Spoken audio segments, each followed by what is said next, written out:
Welcome back to Inside Texoma. Once again, we are taking a look at the 30th anniversary of the Hotter Than Hell 100 and the success that came along with such a great day. Something interesting, though, was kind of going back to the, the registration and stuff. You talked a little bit about numbers were down, but in a couple of areas it seemed like numbers were up in a sense. Can you talk about those? The off-road events, which we had mountain biking on Friday, that was completely full before even the race started. Wow. And so people were trying to beg our directors to let them in. Whether they did or not, I'm not sure. I'm sure they probably did, because everybody loves that mountain biking. The half marathon run on Sunday was also full, and we also had a 10K, and both were full. And so it's nice to see those peripheral activities that go on. And if you took part in the triple threat, I mean, that's really nice to have all that competition around you. But even though the numbers were down total, some, like you said, two areas were up, which was good. It's interesting, they're up in the marathon and the running too in this heat, Yeah. So. Well, trail running is a little bit friendlier to your body than running on pavement, so I imagine that's why people sign up for that.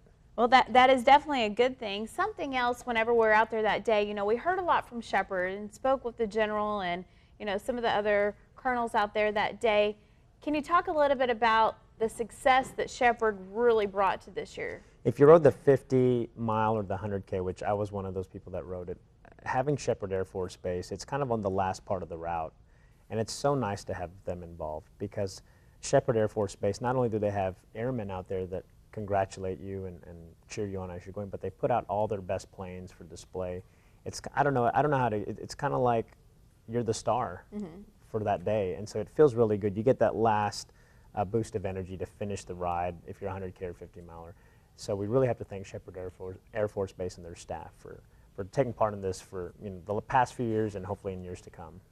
Something interesting, it's neat that you say you felt like the star, because one of the riders we actually interviewed that day, he was saying normally he's the one thanking them. He's thanking the troops and the men and women for everything that they do, and he said he took off his helmet and placed it over his heart, and he said he was just so touched, wasn't even from Wichita Falls, but was so touched by the troops that day, and the Air Force men and women that day and what they did. So joining us now, we actually have Kendall Patterson, and you're from a town near Houston, a small town there, and coming up here today to take part. Can you tell us a little bit more about what you said you experienced when you were going by and you were seeing them cheering you on? What happened? I saw the marching, the airmen marching, and I'm yelling at them. It's like, you guys rock, and they're like, no, you rock. It's like, look, I do this for 5 hours. You guys have invested years of your life, to serve the country.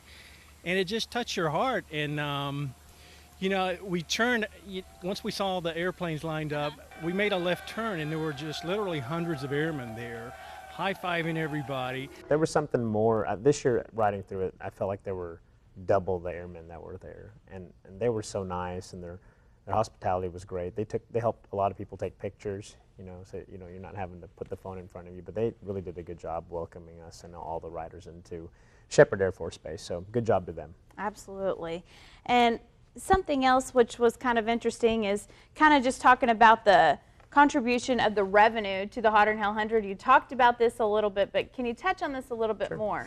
You figure $4.5 million to $5 million is raised every year. That's what the BCI has done a study on.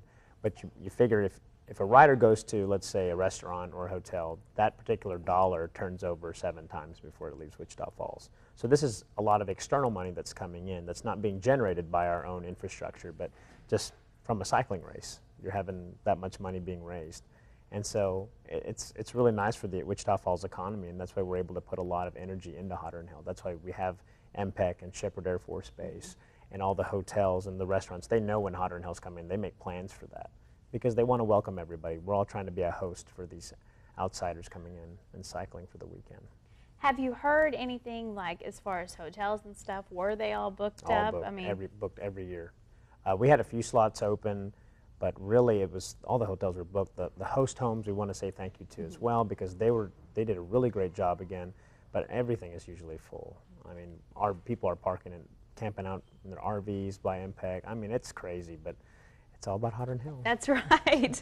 And kind of going back to those host families, again, if you're new to the area, you're just now watching this, quite an impressive thing. These host families, I mean, they are just regular people, regular citizens of Wichita Falls who allow open their homes and allow people in. So can you touch a little bit about what they did this weekend, how they really provided a place for these riders to stay? A lot of the riders came in, from what I understand, on Friday afternoon to their assigned host home.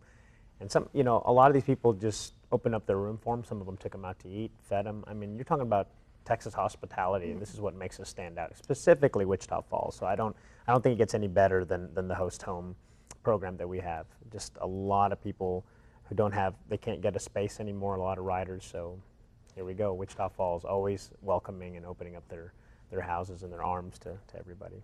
Just stepping up. And Stepping I up. know that kind of goes back host. to, yes, Yeah. I know that kind of goes back to the volunteers and stuff, which we're definitely going to talk about. I know there's a lot of people you would like to thank and kind of take this time to brag on, but we need to take a quick break.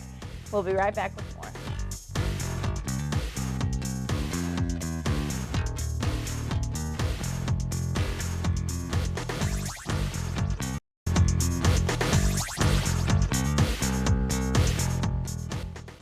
Welcome back to Inside Texoma. Once again, we are talking about the 30th anniversary of the Hotter Than Hell 100. Well, the wrap-up, that is, of the 30th anniversary of the Hotter Than Hell 100. Time already to move on to the 31st. We appreciate you taking time to still think about this one, because I know it takes a full year to plan. Isn't that right? Yeah, we usually start, you know, we're done now, but we'll have another meeting right after Christmas, like going into the new year, asking people, okay, it's that time again. Let's get involved. What businesses want to take part? And trying to set up all the sponsors. A lot of it's the corporate sponsorships, you know, like we have, you know, Michelob Ultra and Pfizer, asking them to participate. And anybody new, you know, like the Pickle Juice Company, they're a big sponsor of ours now. So we start back up. Before you know it, we'll be planning the 31st. So does it really take that much time to get this all together? It takes quite a bit of time, because from January to about April or May, we're trying to get all the sponsors, the major organizations. That takes time to do, right. I'm sure. And then starting in May, you start getting people like myself, the steering committee members, getting them ready, getting all our resources together, planning on what, if we want to change anything, what can we do different, looking at the weather, obviously. Sure. So it does take, but by the time you know it, it's already August, and it's time to go. You got to have everything ready by August. All the ducks have to be lined up. So it's definitely a big race, and something that could not be done, as you've said time and time again, without the volunteers. The volunteers, we have to say thank you. We had over 2,000 volunteers this year. I know we had about 300 just in the MPEC alone. So that doesn't include the volunteers out on the rest stops, the medical, sales, all that good stuff. So we had a lot of volunteers this year. So we have to say thank you. And on behalf of the committee, thank you to everybody that helped out. Shepherd Air Force Base, the hospital, everybody that took part. We couldn't have done it without you. So big thanks to everybody. What are some of the places that really step up and make this a success? You know, you talked a little bit about Shepherd Air Force Base already. Are there other places that just stand out in your mind? Does MSU have a part in this, Midwestern State? I think everybody, Midwestern State, United Regional, all the businesses we had mentioned, but the volunteers that take their time that Saturday to come and help. It could be people like you or I or just anybody. The volunteers that come to the rest stops and just help out, that's really what sticks out in my mind, because these are people giving up their time, their weekend for this event. So you really have to say thank you to them. But everybody stands out. We have to say thank you. Absolutely. Well, we also want to thank you for taking so much time to not only give us a wrap up, but you know, all through Hotter Than Hell, appreciate you taking time to come in and get us ready for the race as well. So it's definitely been something I know we're already excited about next year. It was such a great thing to be a part of that morning, and like I mentioned, we just heard positive things from all of the riders that day too. Yeah. It's funny, we even heard a couple of riders say, "Oh, it's not hot at all," and I was like, "Oh, I don't know how it's not hot." Where are you at? I don't know where have you been? But we have to also thank the people that rode and participated. You know, we try to do special things this year for them. You know, we gave away a finisher's medal this year as opposed to just a pin. We time chipped everybody this year, something we don't normally do. That's usually something you have to pay for extra. Yeah. But this year we did it for everybody if you wanted it. And so we tried to give more goodies in the bags, and everything was just kind of custom made this year because it was the 30th. So 31st is going to, hopefully we'll break the 14,800 mark. That's right. Gonna just keep getting bigger and better. We'll make up from this year. That's right.